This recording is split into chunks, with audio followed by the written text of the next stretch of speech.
Well, good morning, everyone. Looks like, I think Trent, does it look like we have everyone that said that they're going to be here? Just a couple of, okay, pretty much so. Oh, okay, excellent. We'll wait for Jay. We'll get started.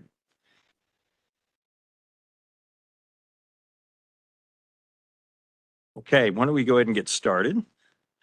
Good morning again to everyone. Why don't we go ahead and go to the next slide and do what we do for each meeting, some of the administrative items up front, and take roll call. So I'll go ahead and turn it over to Trent. Good morning, everyone. Just going through the logistics for anyone new to the meetings. Please note that this meeting is being broadcast via webinar and is also being recorded. The recording and materials will be posted to the council's webpage after the meeting. Only members of the committee that are listening online will be able to unmute themselves and participate. For those both in the room and online, please make sure to turn on your mic and identify yourself before speaking. And if anyone online has technical issues, please call the ADWR help desk at 602-771-8444 or email tickets@azwater.gov. We'll go ahead and do roll call as usual. Turn on your mic, let us know if you're here, online, or an alternate. Patrick Adams. Present. Paul Brierly. Present. Ed Curry. Maria Dadgar. Jay Tomkis, alternate for Maria Dadgar. Ron Doba. Present. Sandy Favorites. Jamie Kelly. Present. Chris Kuzdas. Nick Ponder here on behalf of Chris. Sharon Megdal. Present online.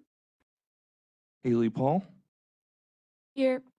Karen Peters. Good morning, Amanda Stone, ADEQ Deputy Director on behalf of Karen Peters. Sarah Porter. Ryan Hemiger, delegate for Sarah Porter. Abe Springer. Online. Craig Sullivan. Tom Torres. Here. Representative Stacy Travers. Here. Chris Udall. Here. Bitta Becker. Chairwoman Amelia Flores. Governor Stephen Rowe Lewis. Chairman Robert Miguel. All right, thank you, everyone. We could go to the next slide, please. In addition to Trent here at the table, other staff from DWR include Ryan Mitchell, who's chief hydrologist, and also Emily Petrick, who's an attorney here with the department. But before we dive into the agenda today, what I'd like to do is turn it over to Patrick Adams for some welcoming remarks. Patrick. Good morning, everyone. Thank you for joining us today on this wonderful, cloudy, cool morning here. I'm really looking forward to this meeting, really pleased that we have such a great turnout in person and online today. And I really just want to, as we open it up, reflect on the work that this committee has done over the last 6 months. The task that this group was charged with was no small task, finding solutions for rural Arizona and our groundwater challenges across the state. And while 6 months is a short amount of time, this has been something that the state has confronted for many, many years. And so we've learned from the lessons of the past, and we've continued to forge ahead and make progress. So I'm really pleased that we will have the chance to review the framework today, to have comments and questions and potentially move it forward. And as we review that framework, I want us to keep in mind its purpose and its value, to serve as a foundation for a new groundwater management program in rural Arizona. It's a product of compromise, shows what rural groundwater management could look like. It's been a process for us all to hear many diverse viewpoints and positions from this very broad-ranging stakeholder group around the table. It's been a real learning experience, I think, for everyone who's been a part of this process. Now, we all know that the framework isn't the end-all be-all. Much more work needs to be done, but it's a solid start, and a start is very important when we're taking steps to address a problem that the state's been facing for decades, right? So I think this committee should really be encouraged by the hard work and collaboration that's gone on around this table and in the many hours of meetings here and on the side. Now, for those in the room, we have these beautiful chili peppers in front of us and some bags made with products that have local chilies grown in Arizona. So I want to introduce the newest committee member and newest member of the Governor's Water Council who's joining us here today. Ed Curry joins us, appointed by Governor Hobbs recently. Ed's a chili farmer, internationally and nationally renowned from Pierce, Arizona. Curry Seed and Chili Co., their products are found in, their chilies are found in products around the state. Their seeds are used to grow chilies around the country and around North America. And we're really pleased to have Ed. Ed is a passionate farmer, passionate about water conservation, and a really valuable addition to this group. And so I'm very excited to welcome in. And Ed, I'll let you just take a minute or two to maybe introduce yourself to the group. And Ed, if you want to push that button on your mic so that folks online can hear you. First off, I'm very honored to be here, and we're country folk to the bone, and it kind of makes you nervous to come to town and be with the really fine folks like y'all, and I'm humbled to have this position. I highly respect my colleagues that stepped down from this for reasons that I understand some and trying to understand more.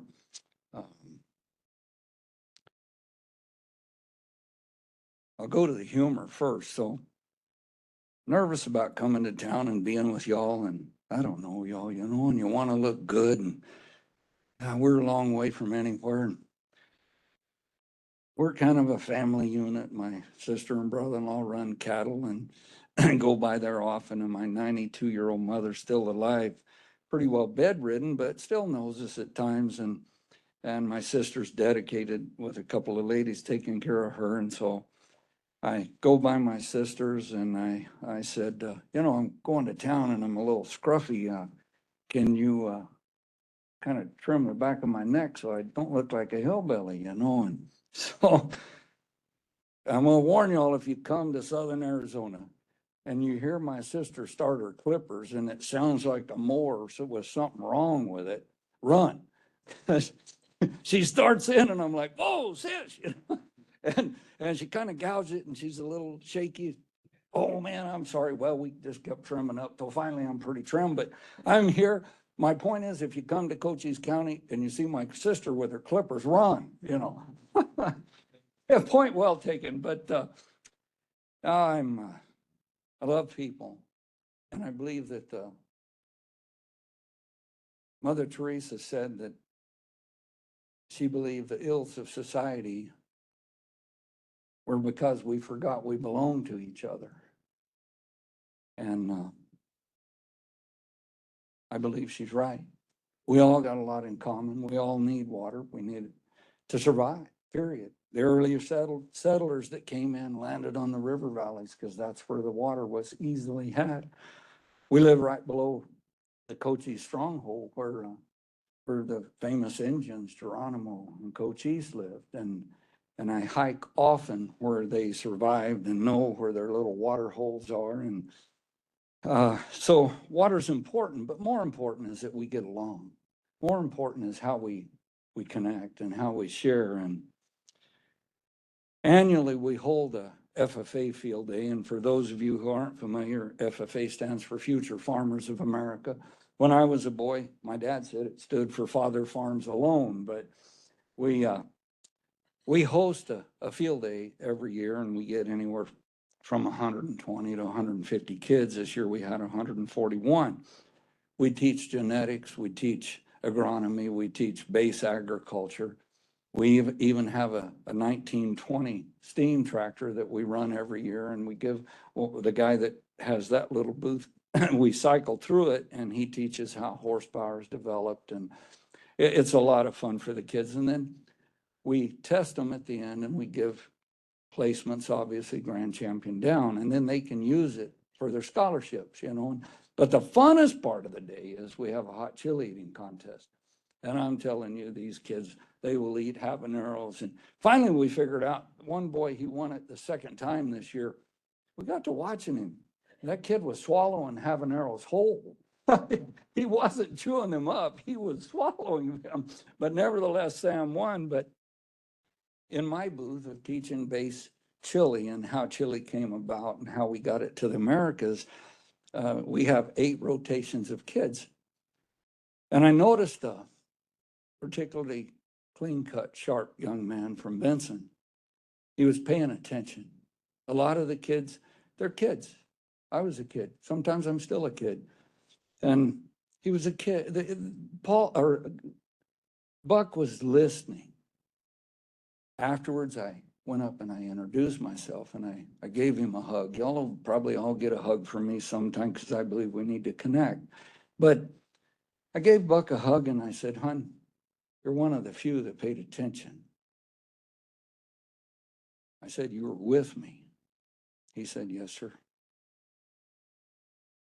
We connected that day just a little bit.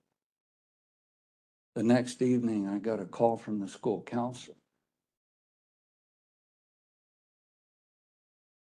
Buck's dad has taken his life. He knocked on Buck's door, told him he loved him, and the rest is history. And I tell this to say that we're all human, and we all have a connection of heart. Last night, I've been trying to get a hold of Buck, and we played phone tag for 2 nights. And last night, about 10 till 10, I got Buck. Trying to find a commonality, in which we should be doing here as well, is find our common bonds of how do we work with water. I found that Buck had been on the National Ag Issues Forum team in Indianapolis. He spoke quite well, even disturbed about his father. I told Buck, I said, "Buck, you know, I had some thoughts written, but I'm going to use yours." That boy, right off the top of his head last night at 10:10, he said, "Mr. Curry, there's three levels of water use in Arizona, and ag is at the bottom." He said, "I believe we got to figure out how to get more crop per drop." And that was Buck. That wasn't me. That was him. He said, "In Yuma, they use ground probes to figure out exactly where it is." He said, "Certain groups get large portions of the water, like 46%. We need more efficient irrigation." Buck was saying everything I wanted to say. He said, "I also explained on a national level that less water meant less crops meant higher prices for the crops, higher prices mean more expensive food." Then he went on to say Yuma producers in the winter produce 90% of all leafy green vegetables in the US. I told Buck, "Do you care if I tell it's you that gave the talk?" And he said, "I'd be honored." Buck's hurting, and I hurt for him, and I'm sure y'all do too. I'm going to ask that sometime that we allow Buck to come just give a little talk and encourage him, because we need youth, and I spend my life trying to encourage youth. For my part in this, and I believe why I was called to speak, is that I've been caught in a trap trying to save water. I'm an extreme environmentalist in some ways, and I kept looking for how do we save our water, because my breeding plots for chili, the genetic work requires more water than other crops that we grow. Some, not as much as alfalfa, but more than some. We sought out and we found contracts to grow cactus for seed. I've got 1,000 acres. It hardly uses any water. Some years we don't water if we get enough rainfall. Then we added rosemary. Rosemary is an interesting thing. It came from one of the companies we do pepper breeding work for, Kemin Industries, and the rosemary is an extractant for carcinic acids, which is a natural preservative. which again fits all of us because we've all kind of figured out that artificial preservatives cause cancer. So if we can do it plant-based, and I'll add this, Patrick, a low water use plant-based crop, it made sense to me. Today we have 300 acres of rosemary. We process it right there on the farm, just as we do all our chili. But I searched these crops out in effort to conserve water so that my grandchildren can use water and farm. But as corporations came in and more acres of pecans went in, more acres of all kinds of crops went in, it became apparent that my ideology of water savings was wrong. In my lifetime, guys, I've seen 3 times that the commodity prices of corn and cotton would drive people out of business. The wells would stop being used for a period of time, and then the prices would come back. They would bring these old farms back into production for a little bit. I've seen that 3 times. So up until 10 years ago, I thought this will always take care of itself by economics. What I didn't see was low interest rates, people looking for places to put their money, and farmland was good, and investors started buying farmland in our area. Thousands of acres of pecans, thousands of acres of dairy land, and I love the fellow that runs the dairy. He's a great friend, and he's a good person, and he's an honest person, and he's an open-hearted person. He will help. But my point is I was honored to be on here because if we got an AMA, then I, because of historical 5-year use, would lose my water rights, mostly in my farm. For those that were double cropping and tree cropping, would be given a large right out of the historical use pattern of this, and it would hurt. My family would lose our water rights. So when Patrick first called me and said if I was interested, I jumped at it. Of course, I would love to come represent. Number one, I got skin in the game. I got real skin in the game. An AMA will hurt us. Maybe if we change it around, work it off of a given water rights to people, maybe if we monitor the water, we do it, that's great, but an AMA by itself will hurt us. Secondly, is how do we establish water rights? How do we do that? And Patrick and I have talked about it, well, 6.5 hours, I think, Pat, from the last 10 days. But my point is we have a need to desperately save our water, but we also have a need to desperately use technology, just as I do in genetics. I reach in the black box, and I've been doing it almost 40 years. I grew up under the best pepper geneticist in the world, Phil Villa. We reach in the black box and we create a new chili. Well, what I'm going to ask us is to consider reaching in the black box and develop water. And it can be developed in many ways. But in our area, we know for a fact there's geothermal water at 2,500 to 3,000 foot. Some wells even as shallow as 1,600. There's several wells now, and some of them from the 70s. With the geothermal water, it has not changed. Those are stable. So what I came to say is that when we drill these wells, we trap off the top water, we case it off, and we go down deep and use that for agriculture. I believe it's sustainable till Christ comes, personally. I may be wrong. Oftentimes I'm challenged because I'm not a scientist. Guys, I'm not a scientist in Chile, but people come to my place to study it. I don't mean that arrogant. But what I'm saying is there's ways to develop water. There's future engineering and ideas coming, future development. As we frame this water work, I pray that the Lord will give us vision that how we look at this and how we see it will be fair to future generations. I farmed in Mexico for many years. I farmed up and down the coast. I still farm in Mexico. I understand their water, and their forefathers had vision 100 years ago to build a series of dams of which Hermosillo now receives its water. I ask and beg us to look at ways to develop water, ways to not control ourselves out of agriculture. Just as Mother Teresa says, we have lost the idea of belonging to each other. We all need to eat, we all need to drink, and we all need water. Thank you.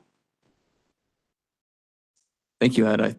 I feel like we all want to give a round of applause, but thank you for that moving speech and your dedication to finding ways to save and protect and flexibly manage our water supplies in this state so that we do continue to have those valuable resources for future generations. So thank you for that introduction to the group. Thank you for everyone's here. I'm going to turn it over to Bruce so we can get started and make.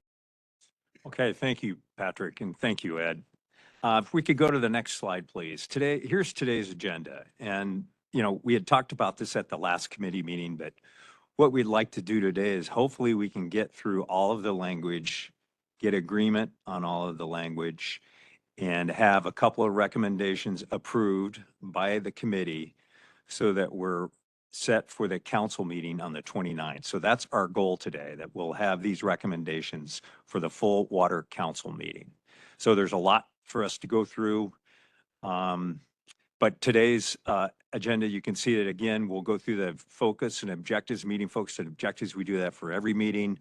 We'll talk about the two proposals here, and we'll go through the language associated with those proposals. Most of that language has already been agreed upon. We have a few clarifying changes. And if any of you have some brief remarks or maybe some clarifying remarks associated with the language, we'd be interested in hearing from that. But for the most part, the language is as it is because the committee's approved it. So I don't want to be making any major changes. And then we'll talk about upcoming meetings, next steps, and then adjourn. Next slide, please. Next slide. Current state of rural groundwater, and you've all seen this before, but outside the AMAs and INAs, there's just a limited regulatory framework for managing groundwater. There are no requirements for metering and reporting outside those AMAs and INAs. Communities are facing aquifer depletion with limited access to renewable supplies and no tools to manage the groundwater declines, and there are just increasing calls for a framework that will help these rural communities to manage their groundwater resources. And on this map here, this depicts some of the basins where you're seeing a decline in the aquifer levels. Next slide, please. The committee goals and objectives. By December 2023, develop policy, legislative, or other actionable recommendations to the governor to provide a framework that assists these rural communities to manage their local resources, protect the water users, and sustainably manage those aquifers. And these recommendations will assist these communities outside the AMAs and INAs in managing their local groundwater resources and mitigating against further depletion. The recommendations should be broad enough to apply to any groundwater basin's management needs and customizable to be tailored to a basin's unique characteristics. And as Ed had mentioned, he talked about the AMAs. This effort that we're all working on, you're all familiar with that, but this is an alternative to designated an IMA or an INA or an AMA. So always keep that in mind that this is designed as an alternative to that. Next slide, please. Our committee process, we developed a framework to use as a starting point, which was shared with all the committee on August 9th. And if you recall, that framework was based off of several different initiatives that have been developed over the last 10 years. Much of the framework was also information that had been discussed with a wide variety of stakeholders and agreed upon by stakeholders based off of previous efforts that had been done. The committee members were then asked to review the framework, reach out to your constituencies and provide feedback before each meeting. We'd record that feedback. If it was written material, we provide that written material to all the committee members, and then we'd discuss that at each meeting. And then DWR, during this time period, we also engaged with many of you, the committee members, in a parallel process to talk about the framework and the direction. Next slide. So today, our meeting objectives. Today, review the suggested changes. So we've really got two components, the Rural Groundwater Management Framework proposal and the Measuring and Reporting proposal.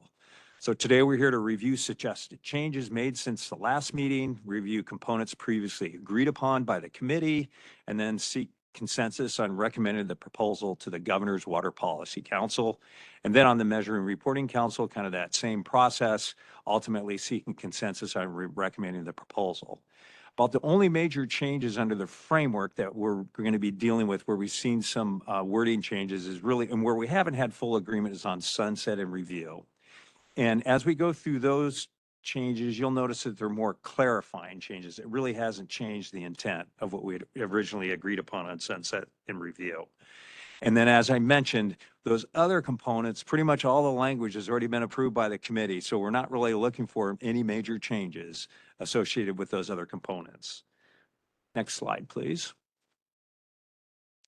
So let's just dive into the review of the Rural Groundwater Management Framework. As you recall, we broke it at the Rural Groundwater Management into several key components: designation, acknowledgement, forming a council, the duties, the membership of that council, and then the council putting together area goals, a management plan, and then ultimately a sunset and review of the rural groundwater management area. Next slide. We put this in, if we could just go, yeah, go ahead, please bring all those up. This was more of a sequencing slide. This was something that I think the committee had asked about. Well, how do you see this process moving forward? And so we put together the sequencing slide. And again, it's an option to create an AMAs or INAs. A big focus of this rural groundwater management area is, local input, local involvement, flexibility, and plans tailored to those local challenges within each of those basins. A lot of collaboration also with ADWR, with oversight and enforcement by ADWR. So you have the designation and what that entails, acknowledgement of existing uses, what that entails, council membership, council developing those area goals, and then the council also developing that area management plan in collaboration with the department. Next slide. So let's review the language associated with the designation of rural groundwater management area associated with the committee consensus statement. And we have a couple of minor changes here that I think clarify the intent of some of this language. Committee consensus statement, ADWR initiation criteria. Under number 1, the director has the option to initiate a rural groundwater management area designation process. No changes to that. The criteria to initiate should not be more onerous than an AMA. No changes to that. Where the changes exist, instead of at least, we just put should be created when there has been a significant decrease in groundwater indicators over time and access to groundwater supplies is being threatened. So we removed aquifer levels and we put in groundwater indicators because we thought it had a more of a broader descriptor associated with the aquifer. So a groundwater indicator could be subsidence and the subsidence impacts, or it could be water quality. And so we thought groundwater indicators would be a little bit more broad than just aquifer levels. And of course, another groundwater indicator would be aquifer levels. So I'll just stop there, see if there are any questions from the committee or anyone online on changing aquifer levels to groundwater indicators. Not hearing any, we'll go ahead and move on. No changes to local initiation process. I'll read through this very quickly. Process can be initiated by County Board of Supervisor resolutions or petition by percentage of area registered voters. Hearing and designation, ADWR to conduct a hearing process similar to establishing an AMA or an INA prior to a decision on the designation. That was more of a clarifying statement that I think the committee had raised at the last meeting. And then the director has final designation authority. Next slide, please. Consensus statements. Interim pause. There were really no changes associated with this interim pause. If you recall, this was really designed so just really to prevent a rush on expanded uses or users once they know that maybe this rural groundwater management area is in the process of being created and being established. So there's a need for a pause on groundwater use expansion that begins when rural groundwater management area is designated and continues until management plan is approved by ADWR. There are no new non-exempt wells within area boundaries with exceptions for supplies necessary for the protection of human health and safety. So we talked about things like the Safe Drinking Water Act and needs associated with Safe Drinking Water Act. And then we also talked about the need for replacement wells. There may be a well out there that an agricultural user is using and his well may collapse and he needs to go out and drill another well to replace that well. So those would be some of the exceptions that we're going to have to be a little bit more explicit as we put more details to the framework. Next slide, please. Acknowledgement of existing uses. So this is acknowledgement of these existing uses and users. Really no changes associated with this. The consensus statement, I'll read through this again. There is a need to document current and historical groundwater uses and users if a rural groundwater management area is designated. It applies to all sectors and water use types served by non-exempt wells, and you need sufficient information to make an acknowledgement determination. If you recall, we had a list of sufficient information. We couldn't come to any agreement on what that list might look like, so we just left it general and sufficient information. And that type of information was type of use, location, pumping records, that kind of information that we're talking about when it comes to sufficient. The process to establish an acknowledgement should be more streamlined in the AMA application process. These acknowledgements are subject to conservation or efficiency measures or other actions identified in the area management plan needed to achieve the area goals. And these acknowledgements and the implementation of these acknowledgements need to be sure that they can provide flexibility for water users in the local economy while achieving the area goals. Next slide, please. Required council duties. Committee consensus statement on required. Now, these are required council duties. Make a complete record of all proceedings that are open to public review. Respectfully cooperate with federally recognized Indian tribes, cities, towns, counties, water providers, and other local, state, or federal agencies or organizations within the area to engage in coordinated regional planning. Coordinate with the department in creating area goals and the management plan that address the needs of the local basin, and look to request technical assistance from ADWR to assist the council.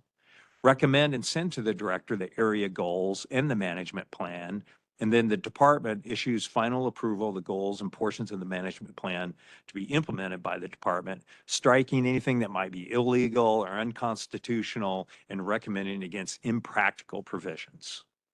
So we have no changes to this language. And then next we have some optional council duties, gather additional information and data. We kind of left that open, what that might be. Establish a steering committee, advisory committee, or other structure to solicit and receive participation, comment, and advice from residents and other interested parties regarding the development and operation of the area management plan. And then this last item, the council may have other duties, responsibilities, and capabilities to be finalized in legislation. And if you recall some of those other duties, I think one was, can the council hire consultants, right, to assist together with the department? And there were some other things that we had discussed, so we just left it more generic and for that to be addressed at a later date. Next slide, please. Rural groundwater management area goals.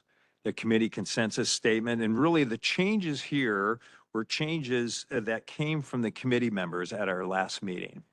So I'll go ahead and read the consensus statement, and then I'll see if there are any comments associated with the revisions that were made. Each rural groundwater management area must have at least one goal, with all goals tied to the needs and conditions of the local area. The goals must address the groundwater conditions and criteria identified when ADWR designated the rural groundwater management area. So that's more of a clarifying remark. The goals will remain the same throughout the duration of the rural groundwater management area. And just to provide you some context on that, there was concern by committee members that as water users, it takes quite a bit of time in order for programs to be put in place. It takes quite a bit of time to get an understanding of whether you're making any progress for that aquifer to respond or whatever it might be that you need to monitor to ensure that there is some level of response. So there was just too much uncertainty if you're changing the goal at a rapid rate. So the thought was the goal needs to remain the same throughout the duration of the rural groundwater management area. So I'll leave that open, see if there are any comments from committee members on that change in addition. Bruce, this is Sharon Megdal. Hi, Sharon. Yeah, just, just looking at that, I wonder if this doesn't jive with what are the sunset provisions and whether or not the goal should remain the same throughout the period until a sunset review or something. I don't know the right wording, but you might have a duration of the rural groundwater management area beyond that period of time when you perform a sunset review. And I think the sunset review language acknowledges there could be a change in the management goal. And I don't have it in front of me, so I'm just bringing up this question of whether the duration of the rural groundwater management area or some period of time related to the sunset review or something. So that's my question. Okay, I think that's a good comment. Yeah, the sunset review period is every 10 years. So we could add just a brief phrase at the end of this. Bruce, this is Patrick. I think what we had heard from the committee last time is a desire so that the goalposts weren't shifting. Right. Water users were having to jump around and adapt every 10 years. So keeping the goal the same, but the management plan could change every 10 years with the sunset review. So I think this was this was intended to clarify that the goal will remain the same throughout the duration of the management area. Yeah, Patrick, thank you for that clarification because I don't have that other wording in front of me. So thanks. So you good with it, Sharon? Yeah, if the sunset review, and I apologize, I didn't use up trees and print out things. If the sunset review only envisions changing the management plan and not the goal, then there is no conflict. So I wouldn't have a problem. Okay, thank you. Any other comments from committee members? Okay, let's move on to the next. Oh yeah, I should finish reading this. Thank you. Thanks, Trent. The council must draft and recommend goals in consultation with DWR. The council should respectfully cooperate with federally recognized Indian tribes, cities, towns, counties, water providers, and other local, state, or federal agencies or organizations within the area when drafting goals, and the director issues final approval of the goals. So no changes to that. Next. This is Amelia Flores. Can you hear me? Yes. I would like to make a comment back up to the first bullet in under 2 is that first of all, we're enjoying the rain and the wet weather here on the western side of the state of Arizona. Very, very nice, cloudy, and hopefully we get the whole state of Arizona receive some rain. So I just wanted to say that enjoying the clouds and the cooler weather. But anyway, I just wanted to say that Crit appreciates the committee to recognize and include that one sentence in that that respectfully cooperates with the federal recognized Indian tribes. That this committee is open to include that recognition, and just appreciate that, and that we're Colorado tribes, and with myself as a board member look forward to supporting all the recommendations that are going to go to the governor's desk in a couple of weeks, and look forward to seeing everybody in person, hopefully maybe for one last time. So thank you for allowing me these few words. Thank you, Chairwoman Flores, for your participation and your commitment to this committee. Thank you. And yes, I think we're all grateful that hopefully this endless summer is over with. Next slide, please. Area Management Plan, Committee's consensus statement. The Area Management Plan shall, and there are no changes here, shall include one or more management goals for the area approved by the director, a description of the appropriate physical and socioeconomic conditions in the area and how the goals relate to those conditions, summary and consideration of other relevant government management plans currently in place in the area, including tribal, federal, state, and local governments, methods to monitor and report on progress toward the goals, measuring and annual reporting for non-exempt wells in the area, rules governing well location, and mandatory conservation programs. Next slide, please. Under the area management plan, we had a couple of clarifying revisions, or one clarifying revision. The committee consensus statement is the area management plan may include other water management practices or programs within ADWR's statutory authority. So we removed the terms any other actions and made it a little bit more specific to other water management practices or programs within ADWR's statutory authority. The thought here was not creating any new authority, but existing or any new authorities that may exist into the future. So other water management practices or programs within ADWR's statutory authority deemed appropriate by the council for achieving the goals with approval by and coordination with DWR or other entities as necessary. Number two, recommended, not mandated, supplemental water conservation and management actions for implementation by cities, towns, counties, water providers, and other public agencies within the area. So these are other, the area management plan may include these items. Any comments to the revision? Yes, Chris. Thanks, Chris Udall. I was looking on this handout that I have with the red lines. Was wondering, there was a question that came up with a colleague under, I apologize, there crosses pages here. Under the area management plan shall include under. Oh, shall we go back? You want us to go back? Yes, please. Under that number 1G, mandatory water conservation program, does that include all sectors here? That would include all sectors, yes. Okay, and then 2B, area management plan may include, under B, is ag not included? Which let's go back one slide. Which one are you mentioning? This one's on mandatory conservation number 7. It's on this one? I apologize. I'm looking Okay. at two different things here. Yeah, the number 7, Oh, we wanted to make sure that included all sectors under number 7. yes, it does. And then the next slide under 2B, I guess it's 2B on mine, but on this one, I guess it was just under 2. Number 2 under the consensus, does that exclude ag? I don't think ag is included in number 2. Oh, number 2? Chris, this is Patrick Adams. I think one of the footnotes we had in the handouts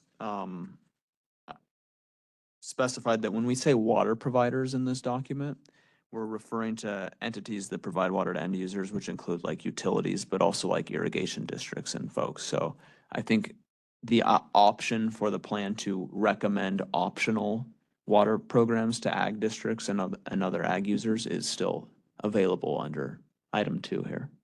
Okay, we'll just support clarification of that when we put meat on the bones. I think that's it for now. Thank you. Okay. Thank you, Chris. Any other comments? Yes, Tom. Tom Torres, Director for Arizona Department of Forestry and Fire Management. Just a comment, I think it's really useful, this amended language that defines ADWR's statutory authority, because within the state, other agencies such as DFFM have statutory authorities. And our statutory authorities are specific to watershed conditions, Right. making sure watersheds are healthy to, maximize capture of groundwater. And so I just a comment that I really like that modification there. Thank you, Tom. Yep. Appreciate that comment. Any other comments? Okay, let's move on to the next slide. Council membership. We have a few revisions to the council membership slide.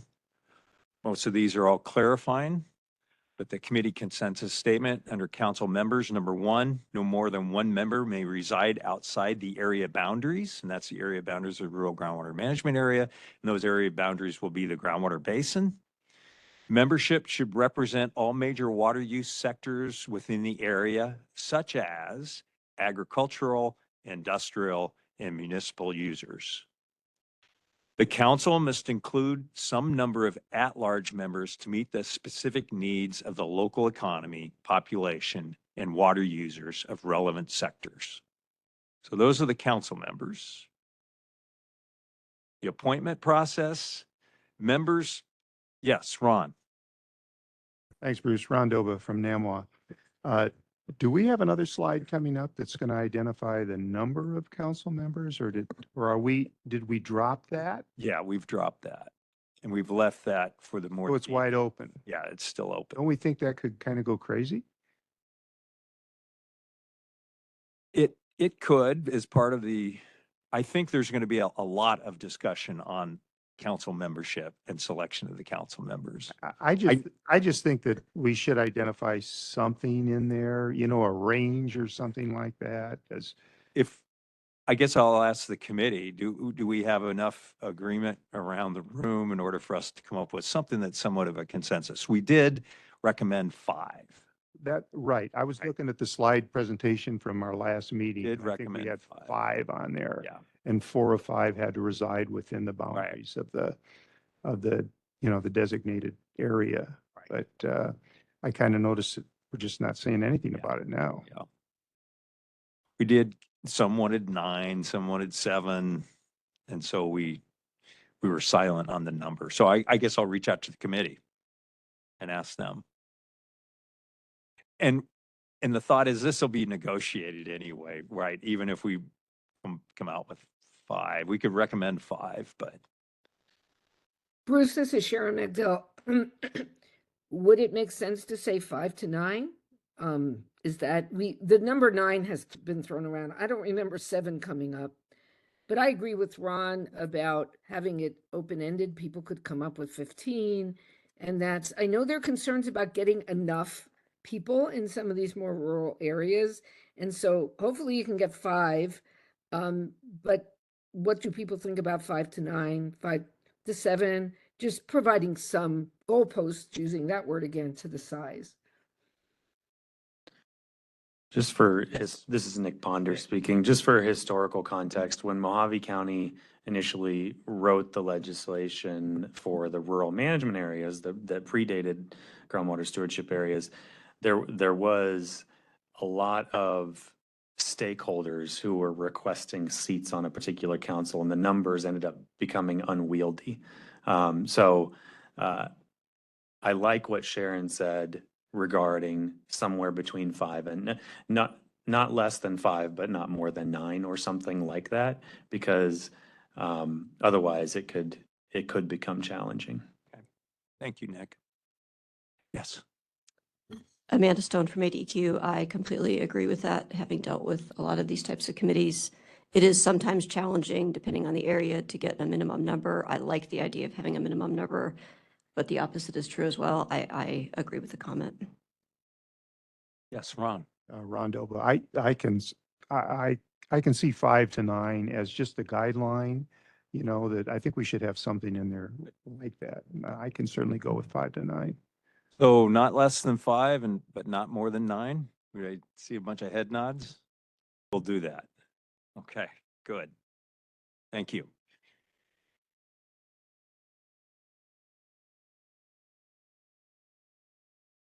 Going to the appointment process. Any more comments on just council members? Yes, Chris. I'm sorry, just a little levity. That was 70% makeup of agriculture, right? And that,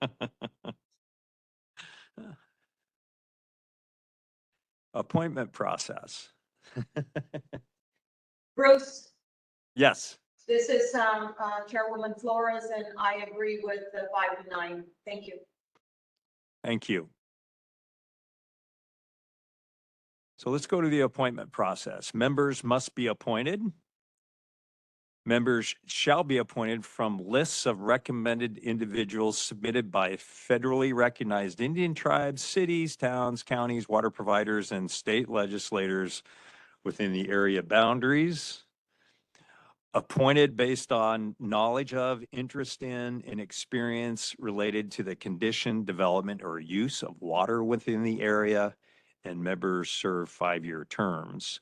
Now, we did talk about the staggering of that, but we didn't provide any real details associated with that. So perhaps we put in members serve staggered 5-year terms or something that, because I know that that was raised at our last meeting.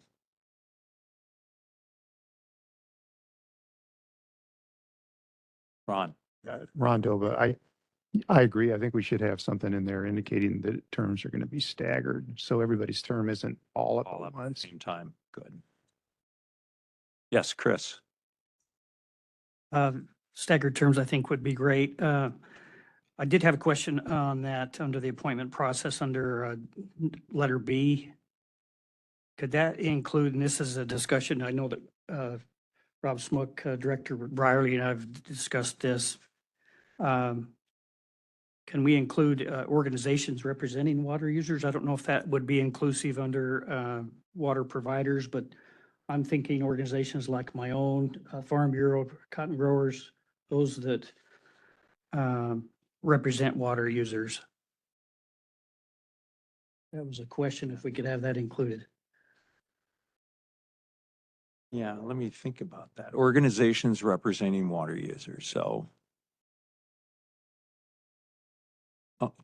Yeah, I'll ask committee members and Patrick. What are your Chris, thoughts? one of the things I wonder about that is we want to get the lists and the universe of potential appointees from that local area, not necessarily like a trade organization based out of Phoenix. And so I wonder if we want to kind of have the list submitting groups limited to groups in that area. Now, of course, an organization representing a water user type could work with those water users in irrigation districts that will have a close relationship to help coordinate with them to put that list together. But that's just a thought I had. I'd be interested to hear what the committee thinks. Jamie. Jamie Kelly, Mojave County Water Authority. We like the language that is there. We're concerned about bringing what often serve as lobbyist groups into the position with a power of appointment. They, like everybody else, can go back to their elected officials, the state legislators. You guys are, Ag World is very well represented in state legislators. You have the cities, towns, and counties, and if we are all living together, as Mr. Curry referred to, it's all going to work out. I'm just very, very concerned about overly politicizing the process. And as Patrick mentioned, if you recall, one of the unique aspects associated with this is locally driven. Yes, Ed. Patrick, thank you for that input. Patrick and I have talked several hours here on this, and it appears to me that I agree it needs to be local. It needs to be in our area. Those of us that farm any size at all are very low numbers. So if it was put to a vote, oftentimes ag would be completely left out. So if this states somehow, as we discussed, Patrick, from different sectors, but ag be part of that sector, even on a local basis, we have a reasonably sized power plant there that needs to be represented and should be represented. It's very important for this end of Arizona. So Patrick, if we could, I agree with what you're saying. Individuals from given industries in the area, including ag. Absolutely. Thank you, Ed. Yes, Chris. My thoughts in reviewing this with colleagues is that it was some organizations like the Farm Bureau have county farm bureaus and that they could call upon. Others, associations like ours don't have county representation, but have membership within the counties. And so that's Okay. where we were coming from. But I think there will certainly be a ag representation that can come out of the counties and be represented, but Okay. Representative Travers. Thank you. One group that we haven't addressed are sort of environmentally friendly NGOs. If we think that we can get people on the board to kind of represent that have a little bit more knowledge of the impact, sort of environmentally writ large. I mean, I personally would love to see like a geologist or somebody else, but I think that's a harder lift. But if we had a environmentally friendly NGOs being able to help consult, I think it would be very helpful. Excuse me. Bruce, Yes. This is Sandy Favorite's report. Yeah. Can we Yes. just shorten this and say from local organizations, and you can have such as, and that way you're not forgetting anybody. So members shall be appointed from lists of recommended individuals from local organizations such as, Yeah, yes, but not Jamie. limited, such as, but not limited to. Jamie, That's a big change from my perspective, and I think a little too broad. it's too broad and it disrupts the consensus that we've built. I mean, we have been very, very consistent in our position from Mojave County about the participation of Right. local governmental entities, and we'll end up on the editing floor. This is And if Sharon I Riddell. If you can call on me, Bruce, once you finish in the room. No, go ahead, Sharon. To Representative Travers' point, here I am, I represent a university, there are community colleges, all over the state. And so there could be people from other walks of life than representing water use sectors, et cetera. As I look at this, there's an indication in the first part regarding council members about making sure you will have representation from the major water use sectors. And I did talk to Bruce a little bit about, the conservation organizations are not listed there. But then you have the appointment process, and nothing stops anybody from going to one of those groups, right? And say, hey, I'd like to serve on this. Can I get on your list? And so I think as long as it's well advertised and publicized, we have quite a few different organizations that can submit lists. And I'm comfortable that you can get all kinds of people on there if they step forward who aren't representing water use sectors. And we've already said that we have somewhere an at-large member, and we also have at least a one that could be from out of the area that could represent an organization, such as Chris Udall's. So I'm comfortable with the way it is. Thank you, Sharon. Yes, Representative Travers. And I'm happy with that too. I just felt like it needed to be said it out loud because we haven't really addressed it or said it out loud. And so just that it's now in people's consciousness that. Okay, thank you. So are we okay with the language? Sandy, Yes, sir. your comments? I just think you run the risk of, you just have a list of people and you're forgetting somebody, and that's just going to create angst with some organizations. That's all. I'm just trying to shorten it so it's all inclusive, local community. Are you okay with the language as it exists?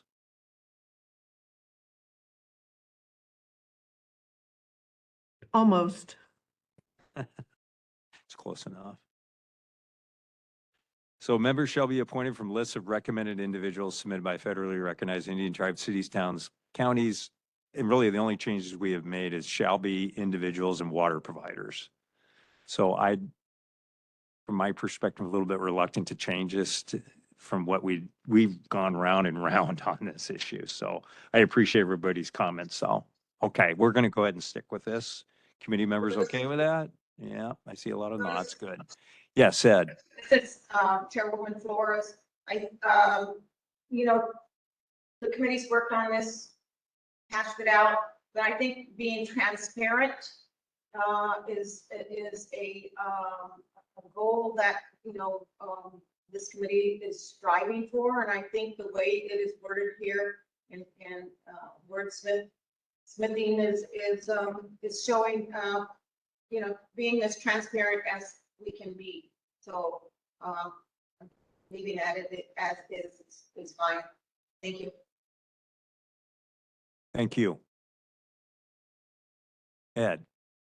My only comment would be, I mentioned that for a local area, sometimes those of us that are in small numbers in a given industry are afraid of a election process that would become politicized as well. On the other side, if it's appointments, just to make dang sure that that appointment is not politicized as well. And that would be our fear, is if you have a far right wing or a far left wing or whatever, how do we make sure that those chosen to the council are actual water users, whatever it is, homesteaders, whatever, but it's actual water users?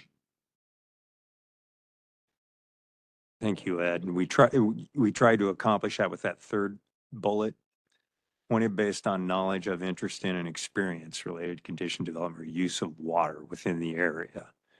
So that would be a water user, because I know we had discussions at this committee on that issue alone. Yeah, we want to make sure that they're major water users, as Sharon pointed out.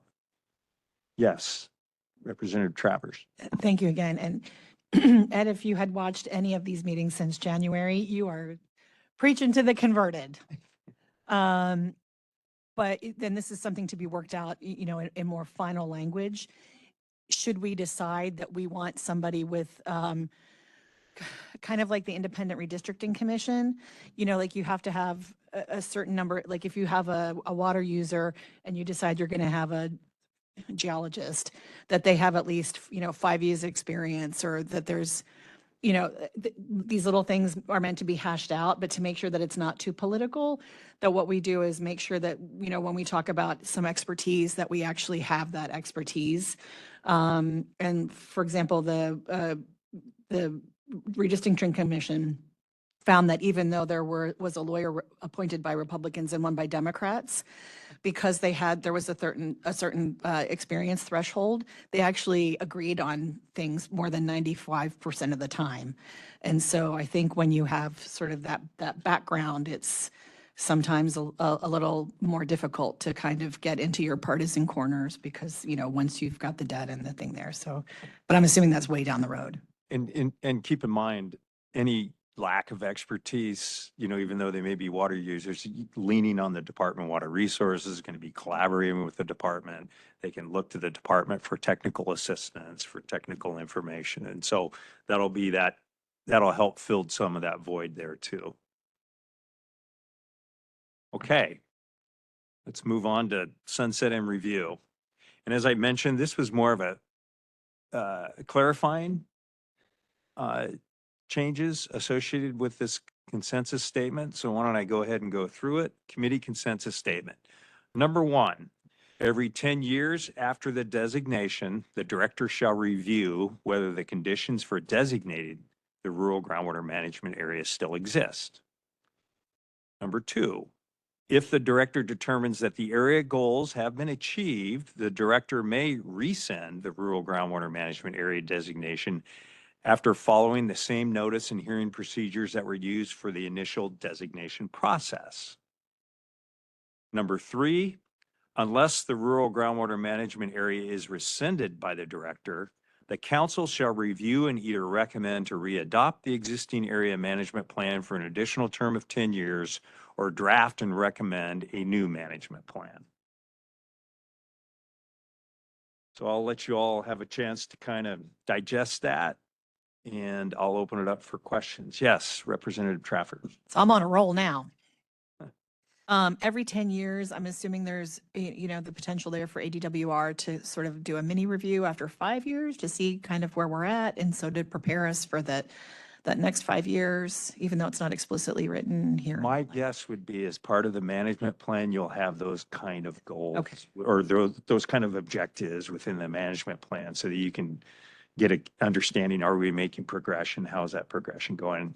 Okay. You know, and we had talked, if you recall, we talked about some thought it was every 5 years. Yeah. Some of us thought 20 years, especially when it comes to, if you're monitoring impacts to the aquifer, it takes quite some time. So I think we came to a negotiated level of 10. Yeah. Yeah. And my other question is, we can rescind things, but I'm assuming that under number 3, draft and recommend new management plans, that it's implicitly applied that if we need to rack it up a little bit more as opposed to rack it down, that's also a possibility. Yes. Okay. Yes, Ed.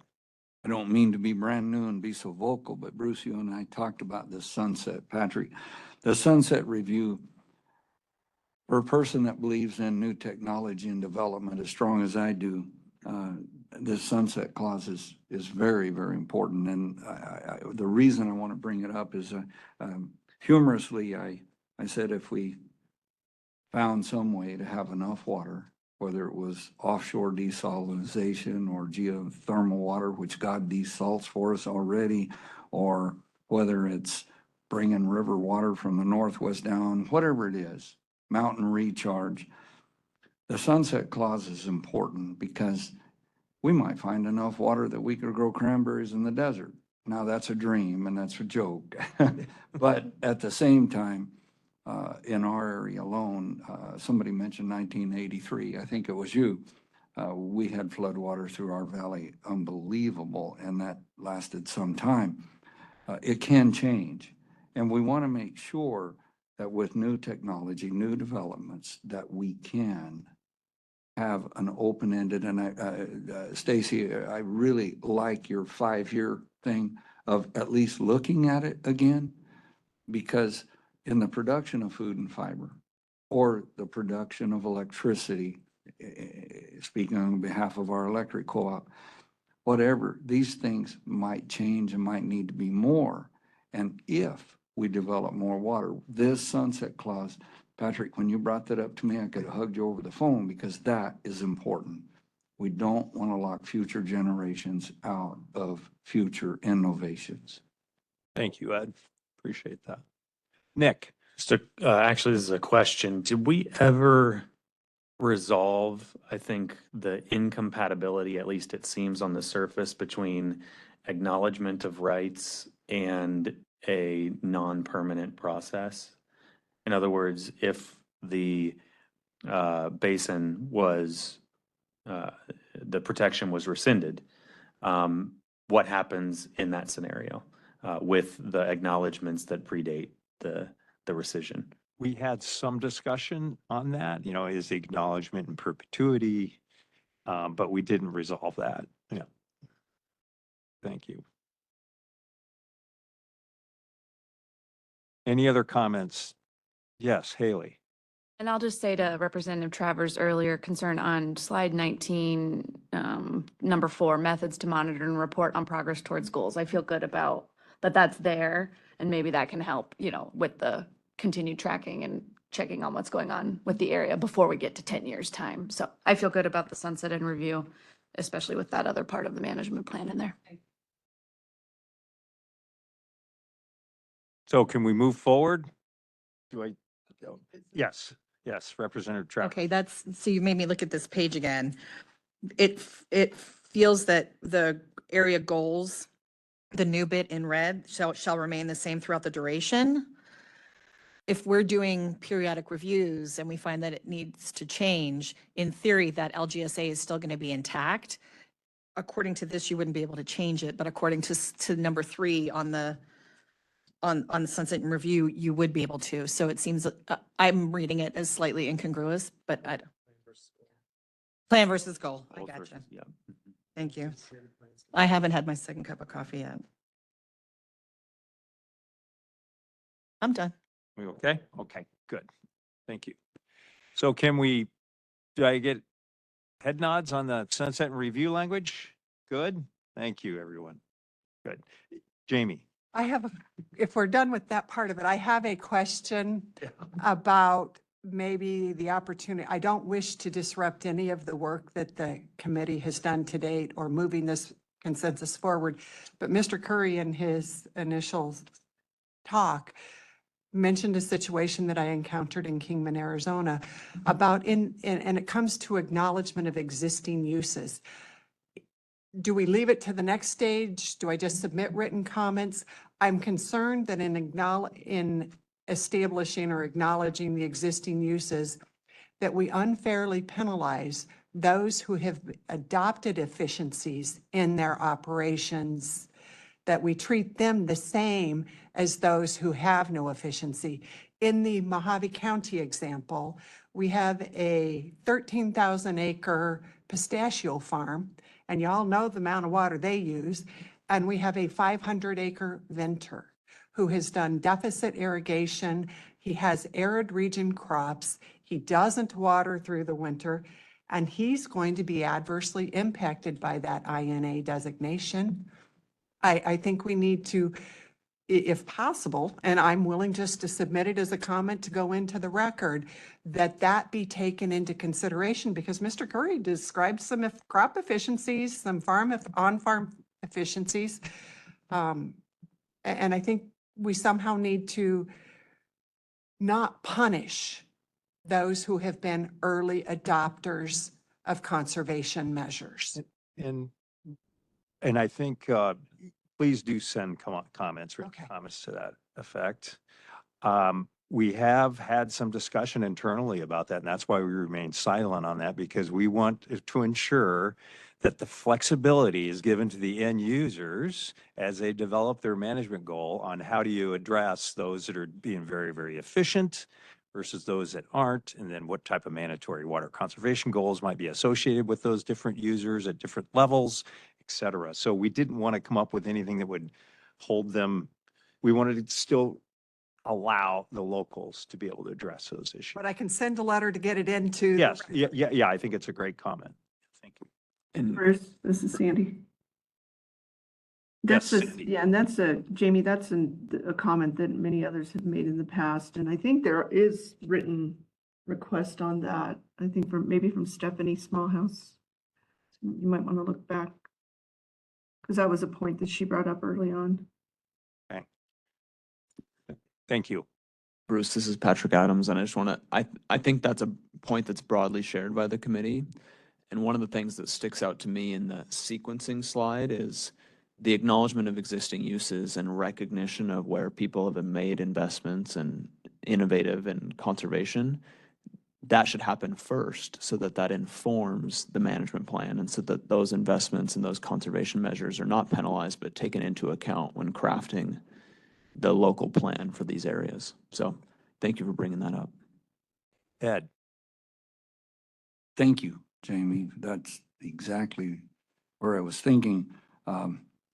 If I can talk about the elephant in the room, and I probably will make many of my constituents angry at this statement. In Cochise County, we're lifting water 500, 600 foot. We pay for the power that lifts it. Our water's expensive. So we, over the last 40 years, have adopted many unique ways to save water, from drip, pivots, many different ways.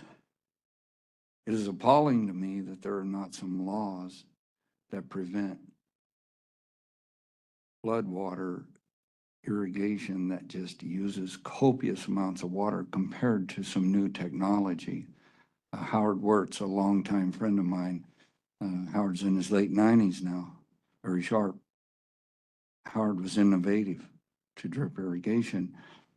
I've always wondered why haven't we adopted some laws that demand and maybe help fund some water use? Because if we stopped a bunch of complete waste of water through just inefficient irrigation uses, we would have enough to help the cities, just right there, just by changing some efficiency values. The dairy in our area have trumped that. The growers I represent have trumped that. They've got the highest technology levels out there of saving water in irrigation. If we can somehow get a handle on just the absolute waste of water, and I promise you some constituents are going to not like me for saying that, but it's just true. Thank you, Ed. Appreciate those comments.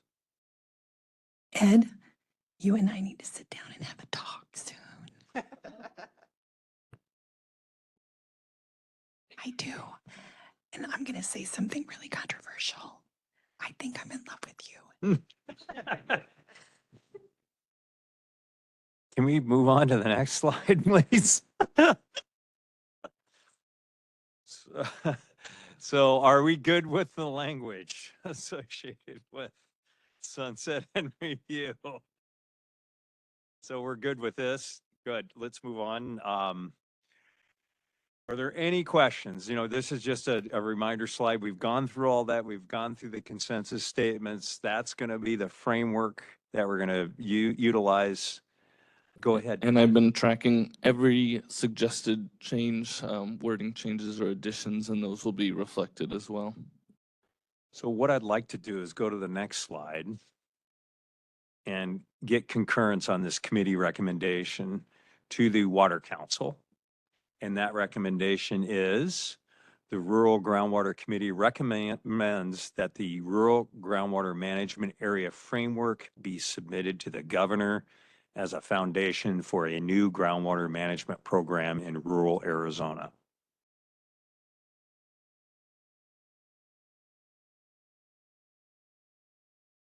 Perfect.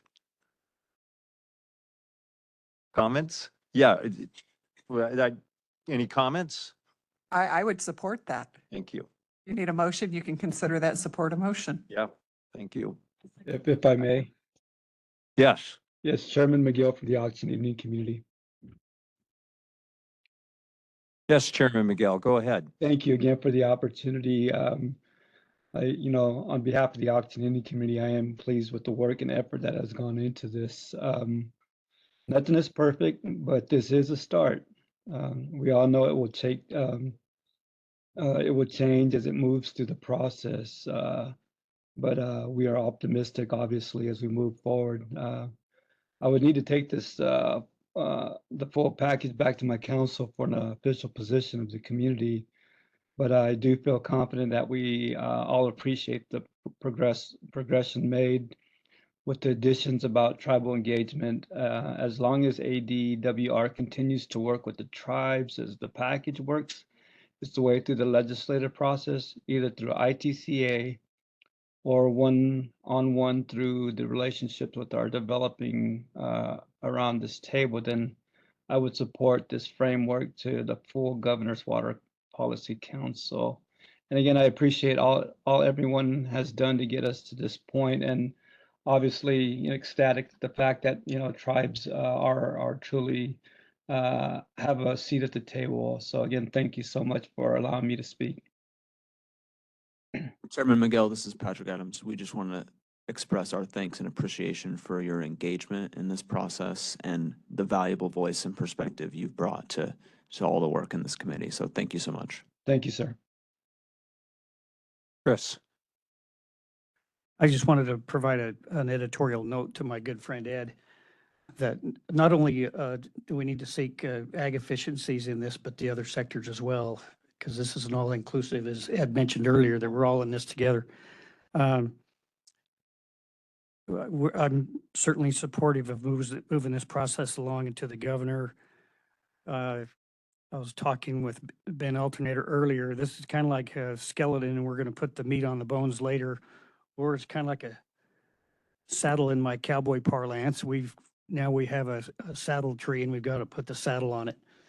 And there's problems that need fixed out there, and we need to get after fixing the problems and not kick the can anymore.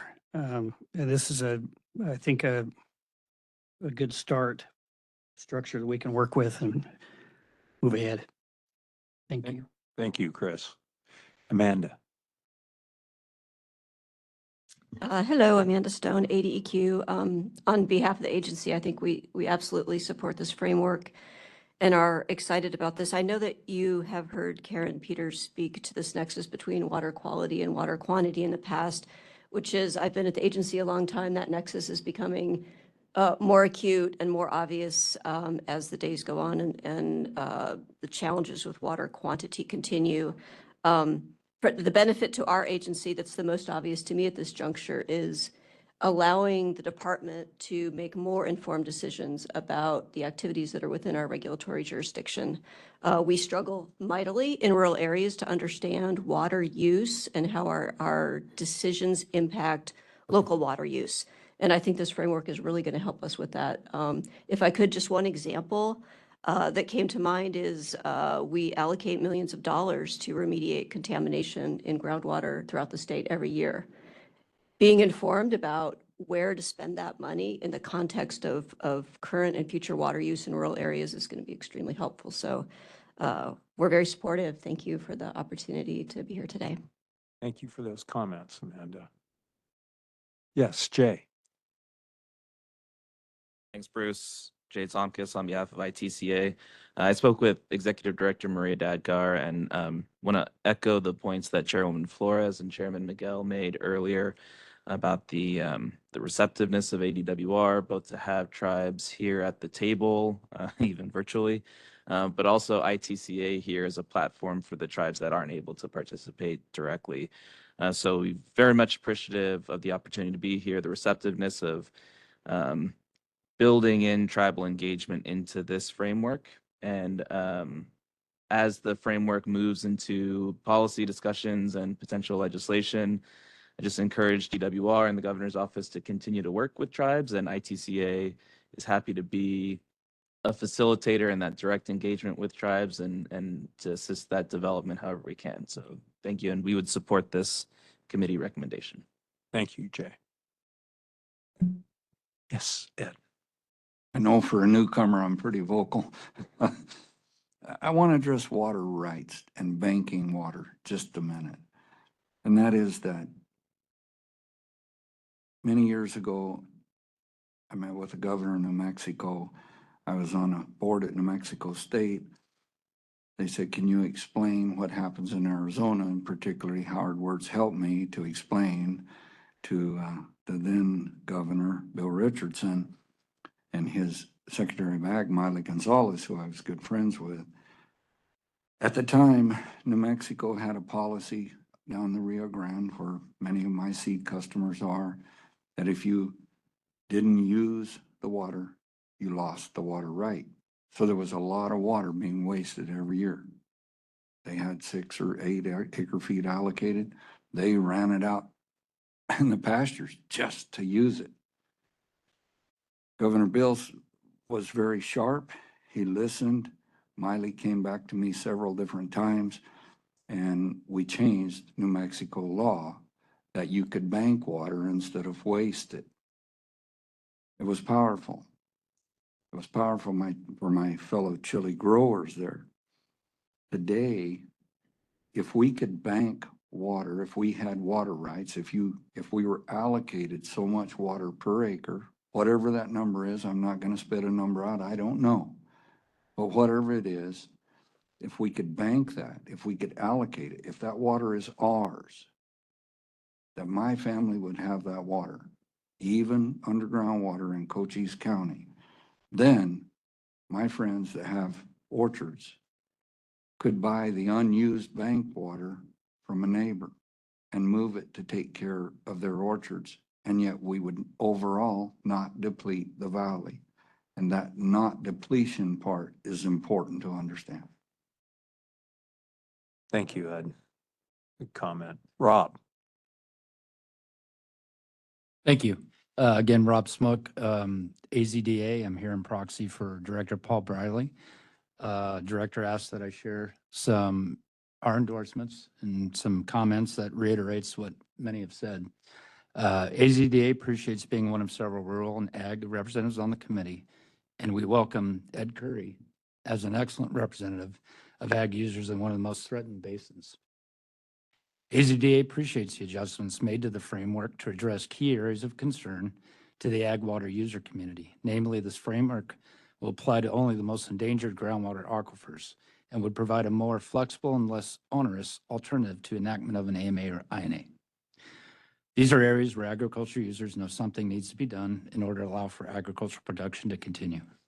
Goals for the RGMA would be set by a committee of local people, suggested by local entities, representing the various classes of groundwater users in somewhat proportional representation.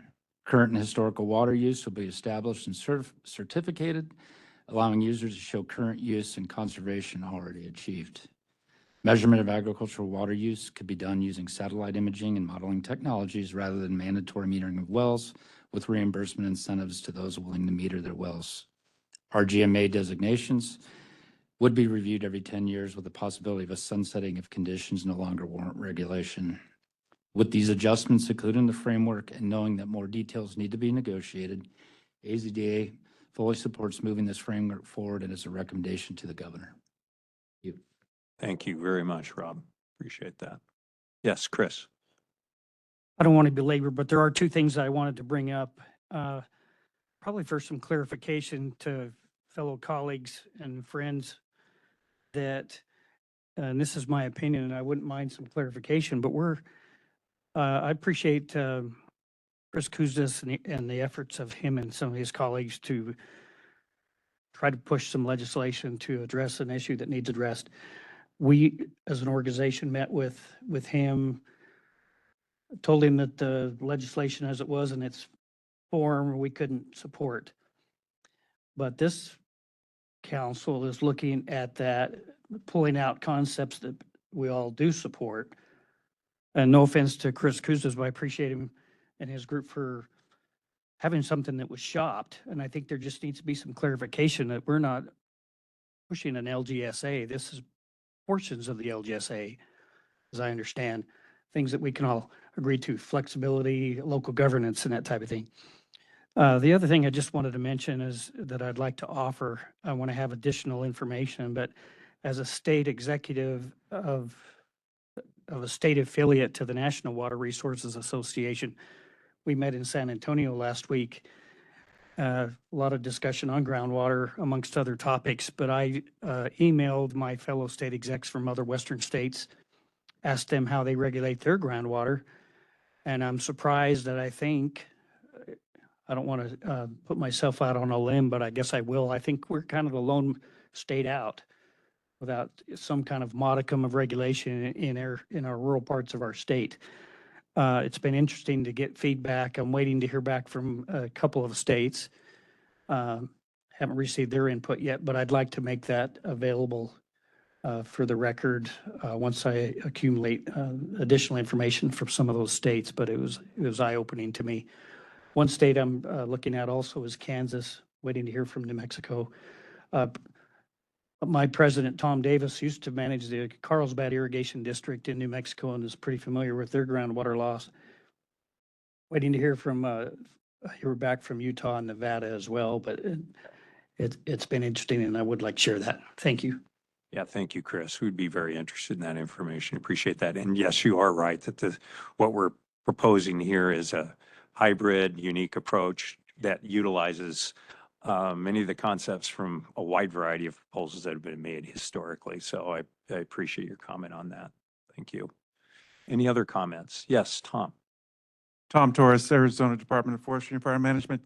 I'll just sort of follow up on what Amanda said. You know, as a director of a state agency who has the responsibility and authority to inform, invest a lot of energy in terms of people and manpower and things like that, and dollars across the state to protect watersheds that has a direct relation to groundwater.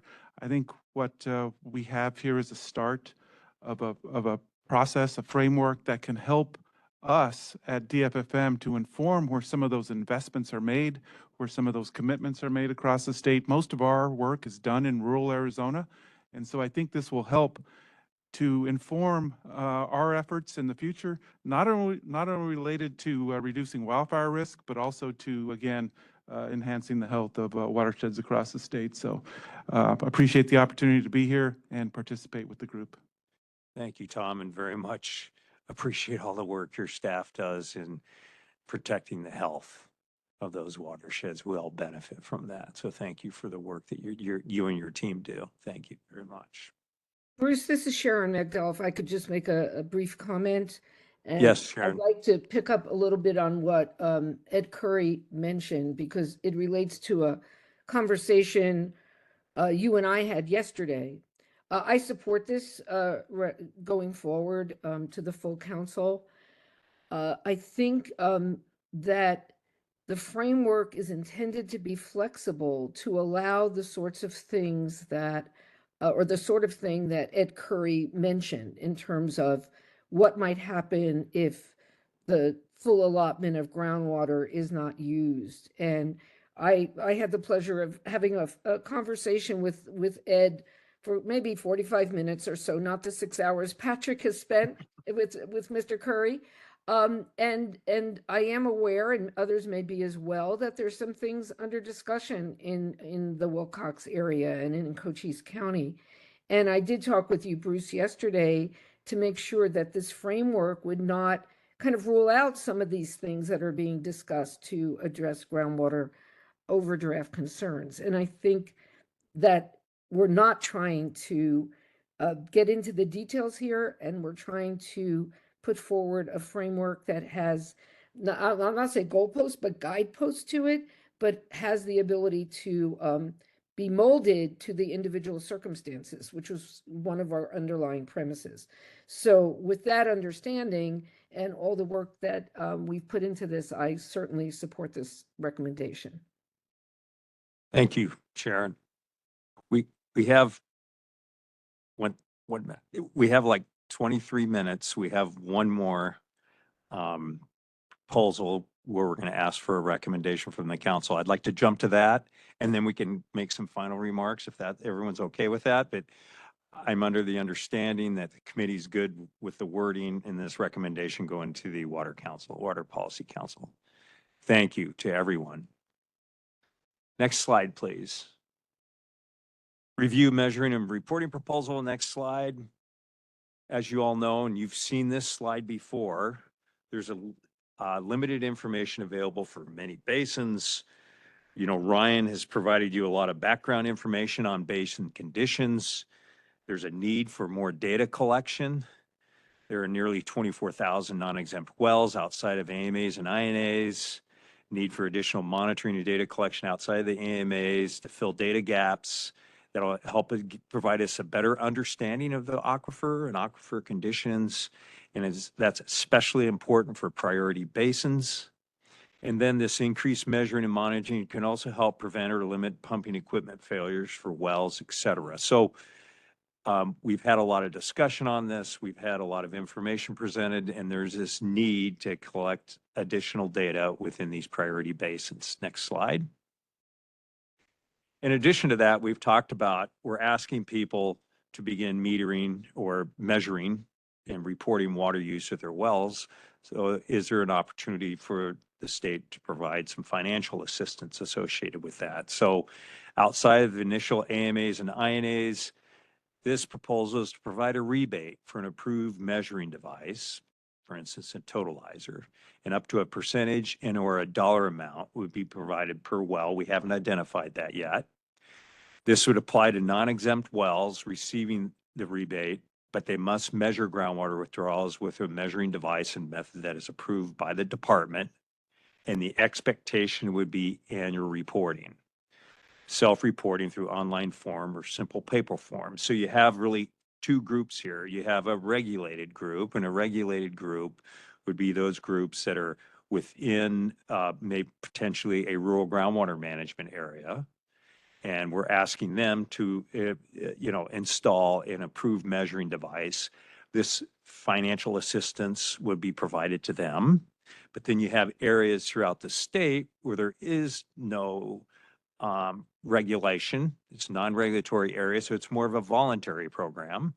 And if they're interested in receiving financial assistance to install a meter, The requirement associated with the installation of that meter or other approved measuring device would be annual reporting to the department. So if I could go to the next slide. So here's our proposal. Several opportunities exist to enhance the non-regulatory assessment of groundwater conditions and use across the rural areas of the state.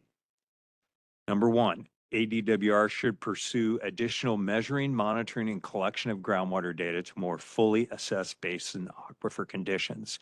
And this will also be important that once you do establish one of these rural groundwater management areas, you can determine progress. You're going to need that data to be able to measure progress when it comes to the aquifer and the aquifer conditions that you're monitoring and measuring. ADWR should investigate the utilization of emerging technologies such as remote sensing, and there's others, and Ed has mentioned a few, to analyze conditions and to supplement water use data. Number three, ADWR should provide financial assistance for non-exempt well measuring devices in unregulated areas of the state in exchange for voluntary annual reporting from well users. Then ADWR should provide financial assistance for non-exempt well measuring devices in newly regulated areas of the state. So that's our proposal, and we have a recommendation associated with that, but I'll stop here and see if there are any questions associated with the proposal. Yes, Ed. Would the information from this become public, and is it voluntarily? For the unregulated areas, it is voluntary annual reporting, and the annual reporting would come to the department. And I'm assuming, I'll ask Emily, I'm assuming that that information would be public, potentially, if someone requested it. Yes, that information would be available to the public. There is some fear among my constituents that if it's public, it could be used against us. I'm just tossing that out. Thank you. Good. Yes, Jamie. When that information is made available, would it be by sectors or by individual names? Would it be in the aggregate or individual, I guess is the question. My thought is, and I'll ask staff, DWR staff, but I'm thinking it'd probably be by well. The data. Yeah, if the data is added to the GWSI database, then it would be by well, by location. And just like if you go on the registration now and search for somebody's well, you can see who they are, who the owner is, when they installed it. There's all kinds of data that's already there. We would just be adding depth to water and or like pumping volumes or capacity volumes. Okay, I've got to think about that. I may have more questions. Yes, Ron. Rondo, but just a question on this. Now we're only applying this to rural areas, and we're defining those areas as outside of active management areas. Yes. Okay. Outside of it, initial active management areas in INAs, yes. So the Douglas AMA and the Hualapai INA would be eligible for this since they're in the process of going through establishment. So they would be eligible for this, for the financial assistance or the rebate for the approved measuring device. Because they're newly created. regulated areas? Newly created, yes, regulated areas. That was the thought. Bruce, this is Abe Springer. I think point 1 and 2 are really general and match the intent of the general language we have so far, but I think 3 and 4 lose that generalness. So in addition to non-exempt well measuring devices, I would say, and other groundwater measuring devices in 3 and 4.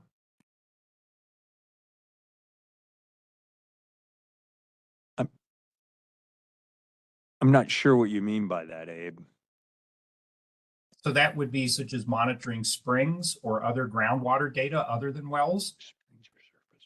Springs or surface water. What we're trying to monitor here are actually pumping of groundwater. That's the focus here. So your non-exempt wells are pumping groundwater. You also have remote sensing gravity and other data are in here. Yeah, and the remote sensing was associated with the Open ET was more of a product, but we had talked about Open ET technologies that, and really what they're using is remote sensing so that they can get an understanding of consumptive use associated with crops, and it does a lot of crop mapping. So that, but that was just an example. I'm sure there are other emerging technologies, as Ed has mentioned, that we want to make sure that DWR would also investigate. Nick. I think it might be implied in number one here, but the thought that I have is also DWR investigating your opportunities to do more index wells in areas on state land or in coordination with federal land programs like the Bureau of Land BLM and others. Right.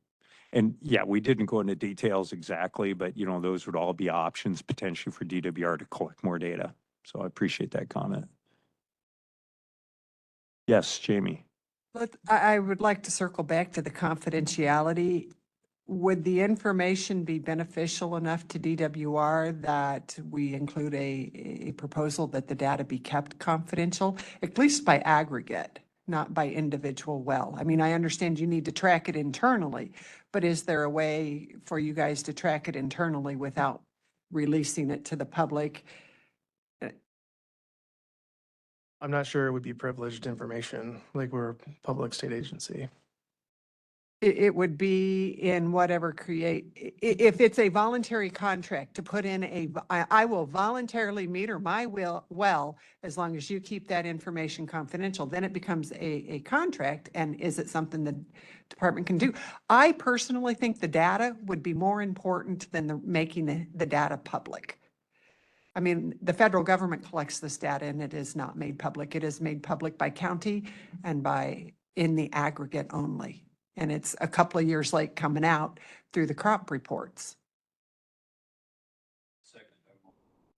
So kind of like HIPAA, like doing a HIPAA thing. Yeah, I see what you're saying. I'm not sure what This is Emily. I would just say, I mean, we'd need to look at that further, but my initial thought is that's something that may need to be done by statute. And then, you know, I would also just add that that is very different from how the department uses, collects, and publishes data now, you know, with the data that it has outside of AMAs and also within AMAs. So. This is Sharon. Just want to note that, and maybe Chris Udall or Ed Curry, or somebody else knows better. Years ago, when I was looking at the ag statistics put out by USDA, where they put out crop information and so forth, and that's a government agency putting it out, there were restrictions or things they didn't report if it was like a single farmer, because that would identify the farmer. And so there was, and maybe still is in that context, concern about identifying too much information about a single farmer. And this is in terms of I don't think it was water use, but more crop outputs. I don't know if Ed or the person from representing Paul Brierly know what the current status is, but that's a government agency that wasn't reporting detailed information that would identify or could be connected to individual farmers. I guess I would also add, in those unregulated areas, this isn't a requirement. This is a voluntary program. And as a voluntary program, you need to understand that if you want to participate, there will be annual reporting. And at this point, that data and information would be public information if someone was interested in it. Those are just the requirements. Oh, no, go ahead, Ron. Yes, Ron. Ron Doba. There's nothing in this that would prevent an opportunity of a non-exempt well on tribal land from participating in this, is there? We have no jurisdiction over tribal land, so yeah, but I'll let Jay. I mean, that information is from a statewide basis is good to have.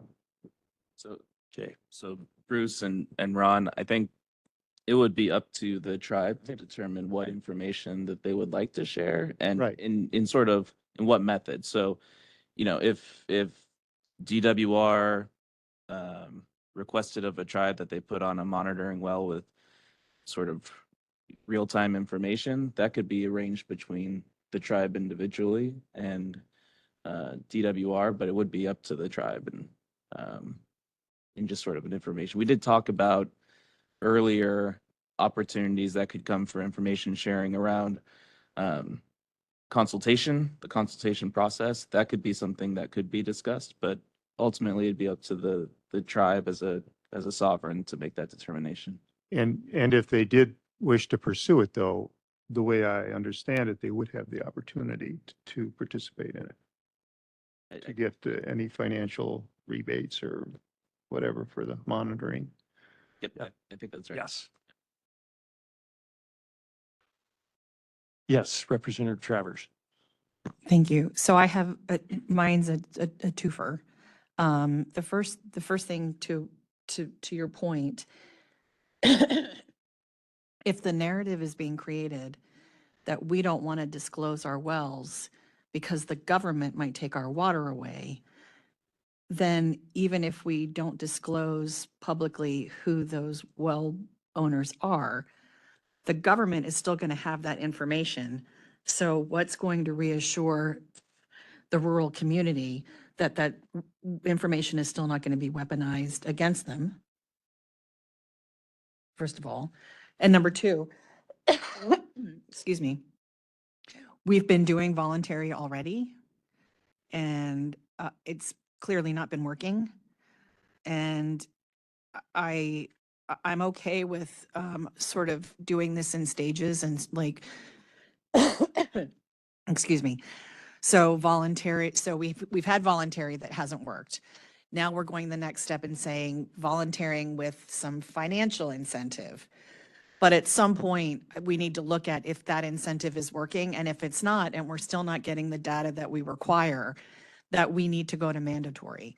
And if allowing for a non-disclosure of sort of public information is going to get us to mandatory, then that's fine. But I think a lot of it, you know, to a lot of what you've been saying, Mr. Curry, is, and I am going to be a little political here for the moment. There is a lot of time and effort invested in a narrative that the only reason we want to measure this is so that we can take away your water. And that is not really what we're here for. I mean, we need the data to know, you know, what the situation is that we're in every part of the state in order to mitigate what's happening so that we do have these future generations that can thrive. And so part of, at some point, we're all going to have to get on board, whether it's, you know, whatever entity or organization it is that's going to stop trying to kind of keep power through, you know, false narratives and fear. And I think we're going to need everybody's help to that point, you know, that we're not here to do this. We're not here to take away people's water. You know, conversely, what happens if we're doing conservation and we find out that it's working? And then people aren't going to want to disclose that because then, well, if it's working, maybe we're going to, you know, then people will have been right. And then we'll be angry at people that we haven't been doing this for years already. So, you know, so that's my point. If you can still, if we're still going to have that information, how do we not weaponize it? Jamie, thank you, Representative. And I hadn't really, thank you for those comments. I hadn't thought about ag being concerned about the government coming after the water. I viewed it as they were concerned about municipalities and industrial uses coming after the water. I mean, it's all a form of government, right? Municipalities. Yeah, but it was more about the public perception and the public pressure to do away. It's a difficult issue. I spend most of my time in a part of the water world that is meter and report. We don't discuss the other technologies. We meter and we report, and that information is published in an aggregate, not by individual water users. It's not available by individual that I have found. It is in the aggregate. You can do estimates just as you can in the groundwater now. You can look at their crops they're using. You can do the mathematical calculation, kind of what the department is left with. And I use the term left with because I think it's not very good data. And I'm just looking for a way forward to make the data available to the department to allow the department to better manage the long-term health of the aquifer. So thank you. Thank you, Jamie. Nick? Oh, no, go ahead, Nick. I just want to make a quick comment because I think that some of this dialogue sort of brings me back to the prior conversation that we had, because there has been a legislator sort of passing out information suggesting that any process that we pursue here could single out individual property owners. And I want to make sure that as we talk about this rural groundwater managed area conversation, that is, I think we should have language in there that prohibits that from happening, or targeting one particular water user, but more, and I think we've done that to have it more basin, sub-basin, and geographically and hydrologically confined. But I don't think that there's any intent of any conversation here to try and regulate single water users. Thank you, Nick. Yes. You know, and just another sort of, point or example, if you're a personal well user and you're next to a big conglomerate, I mean, wouldn't it be good to have that information so that you know what you've got left, or, kind of what's happening? If you don't know right now, then all of a sudden you wake up one day and you're screwed. This way, at least, if we've got the numbers and the data, you can, start. How about if we go to the recommendation now? Oh, go ahead. I'm going to go ahead and move to the recommendation, but go ahead, Chris. Just quickly, in some of that research I did with the other states, some require, or some states require, or that it's public information. Some states it's private. As far as answer to Sharon's question about data gathering for ag users, I think it's both. I think you have some that's public, a lot of it's aggregate, as I recall, just working with my dad in the ag sector in the cattle business. A lot of our information, I think they lacked a lot of information because farmers, ranchers were reluctant to provide details because of that fear of it being used against them. So it's real. And maybe there is a little bit of black helicopter-ish things going on, but for the most part, at least on a forest permit, you're always looking over your shoulder. And again, I'd like to add, this is a voluntary program. You don't have to do it. It's not mandated. We had brought up the issue of mandated measuring and metering, and the committee was not ready for that yet. And so this is more of an opportunity. And if people don't want to participate, they don't have to. But one of the requirements is that some of this data would be made available to the public potentially if someone was interested in it. So those would just be the requirements. So here's the committee recommendation. The Rural Groundwater Committee recommends the following actions to enhance the non-regulatory assessment of groundwater conditions and use across the rural areas of the state. ADWR should pursue additional measuring, monitoring, collection of groundwater data to more fully assess basin aquifer conditions. ADWR should investigate the utilization of emerging technologies such as remote sensing to analyze conditions and to supplement water use data. ADWR should provide financial assistance for non-exempt well measuring devices in unregulated areas of the state in exchange for voluntary annual reporting from well users.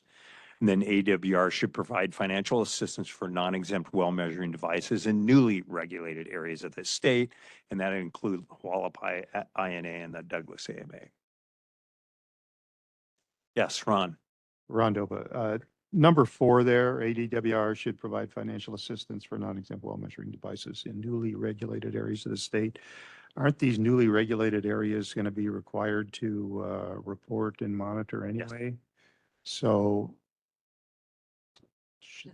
should they be getting financial assistance for that? Well, I think the thought is it's just more of a these are newly regulated areas. It's an opportunity for the state to provide some rebate, some financial assistance associated with these people with a new program. But asking them to now monitor and measure their well usage and their water usage, it's just more of a carrot. Okay. Provide end users a rebate. All right.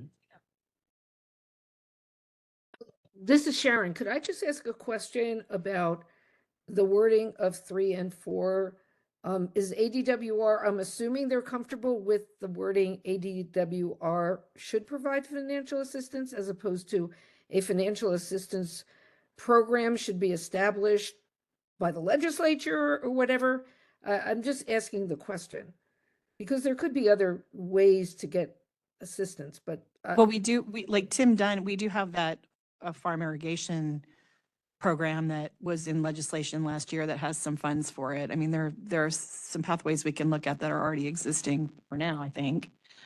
was that speaking?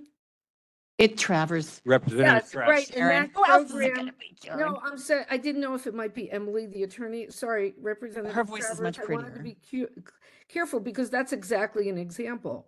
That's carried out through the University of Arizona Cooperative Extension. Exactly. So it's just my question, do we want to be that specific about who provides, that ADWR is providing the financial assistance? There were some, this is Nick Ponder. Nick. There were some funds allocated to the department last year that I think this would be covered under already. So you don't need new statutory authority to do something. You may need an appropriation in the future to supplement those monies. Yeah, exactly, Nick. Because, if this comes out of existing funds, then that means less funds for something else. So Yeah, we haven't identified the funds and where the funds may be coming from. if ADWR is comfortable with this and everybody else is, I just asked the question. That's all. Okay, thank you, Sharon. Haley. Yeah, I was just going to say I'm supportive of some action that DWR can take that we can put forward that doesn't require legislative, just to have both options on the table for what we recommend through the full council process. So I support these recommendations. Thank you, Haley. Yes, Amanda. Hi, Amanda Stone here, ADEQ. I also support these recommendations. ADEQ recently received legislative funding and has undertaken a very robust effort to understand groundwater quality throughout the state. We're doing a lot of groundwater quality sampling. This will dovetail very, very well and help us get a comprehensive understanding of both quantity and quality throughout the state. We're very supportive. Thank you. Thank you for that comment, Amanda. Yes, Ed. Just quickly, Amanda, absolutely. I'm glad you brought the quality issue up. That's important. Thank you. If we became, what is it? A Active rural management groundwater management area. area, then the metering would be mandatory. Would the information from the metering be aggregate under the way it is right now, or would it be individual, and would that become public? I'm not worried about the cost of the meters.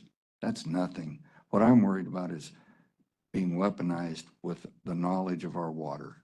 Emily, that's what I'm worried about.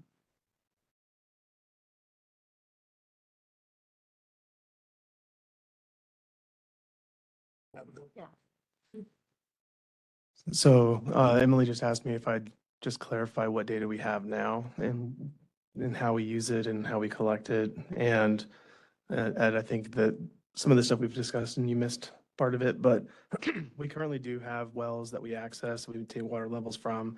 We put them into an interactive online web map. We have a whole stable of geologists and hydrologists that go out daily, monthly, annually and collect levels and collect data. We also do collect gravity data and we do survey data as well. And we do satellite imagery data too. And all of those data go into every facet of the department, not just hydrology. So the supply and demand group uses it, the AMA sections use it, the legal section uses it. So all our data is used internally, and we also provide it into databases for the public as well. So universities and other NGOs will use our data too. It's all very much about transparency, right? That's kind of our current use of data.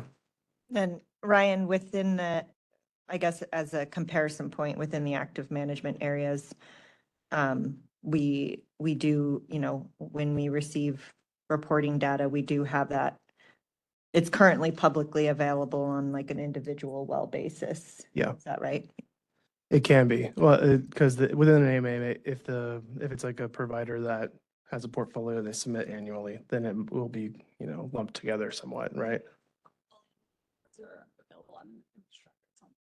But not individual growers or individual users. It's an aggregate.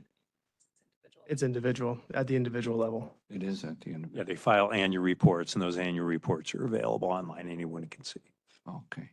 Well, my last comment, and I promise I'll shut up, is just like my sister's haircut was way too quick. Let's be careful with how we move forward, and thank you all for your dedication. Thank you. Yes, Amanda. Very, very quickly, just for context, ADEQ, this effort that I just described, all of that data is also publicly available, and we use it throughout the agency for a lot of decision-making, and external folks have access to it as well and use it for decision-making. So it's handled in a very similar way as DWR's data. Thank you. So I'll ask the committee, we have this recommendation. Can we support this language or not as a recommendation to the Water Council? We okay?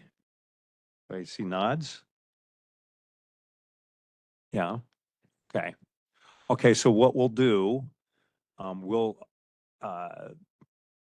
take this recommendation to the committee also. So we have the two recommendations, one for the metering and measuring and the other for the framework. Thank you for that discussion. Appreciate it. So next steps. Oops, if we could go back one. Oh, this is okay. Just a quick on this slide, just a reminder that the 29th, the morning of the 29th is the next full council meeting here in person and also virtual if you need. And then we'll go to next steps for you, Bruce.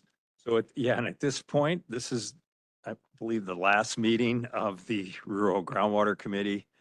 And I'd like to thank all of you for your participation, the time and effort that you've put into this. I know that all of you are extremely busy. So the department is very grateful for your input in designing these recommendations to the Water Council that we're hoping will go directly to the governor based off council support. So thank you. And it's also been a pleasure working together with all of you, getting to know many of you much better. And some of you I'd never met before. So I appreciate that. Our next steps, we're to share, DWR will share these recommendations with the Water Policy Council. The full council will review and discuss the two proposals for recommendation to the governor, and that's at the November 29th council meeting. So hoping to see all of you there. In between now and the 29th, Trent and I will be reaching out to all the Assured Water Supply Committee members and going through this with them so that they have a good understanding of what you all accomplished. If they have any questions, comments, et cetera, so that by the 29th, hopefully at that meeting, everyone will have a good understanding of what is within this framework recommendation and measuring reporting. And then lastly, the Rural Groundwater Committee members are to review the Wildcat development proposal from the Assured Water Supply Committee. And that'll be reviewed and discussed also at the November 29th council meeting. There are staff here that are associated with this Wildcat proposal that can answer some of your questions if you're interested and you'd like to stick around after today's meeting if you have any questions with that. And that's Ben Alternator, Carol Ward, and Trent. So they're all here to help answer any questions that you may have. I'll just chime in and say that that is available online. We'll be emailing it out probably tomorrow or Monday at the latest. And I've also got physical copies. So all kinds of opportunities to get that proposal. So can I ask a question? Are you extending the WebEx for something formal, or what is happening immediately after with Carol Ward? I'm not following. No, I'm sorry, Sharon. Yeah, we just offered those that are here today, if they have any questions Oh, if on they the have Wildcat. questions. Okay. Yes. Okay. All right. Yeah, Thanks. Carol's here Thanks. to help answer those questions. Thank you. Okay, and assuming there are no other remarks, that concludes the Rural Groundwater Committee meeting. Thank you all. Thank you.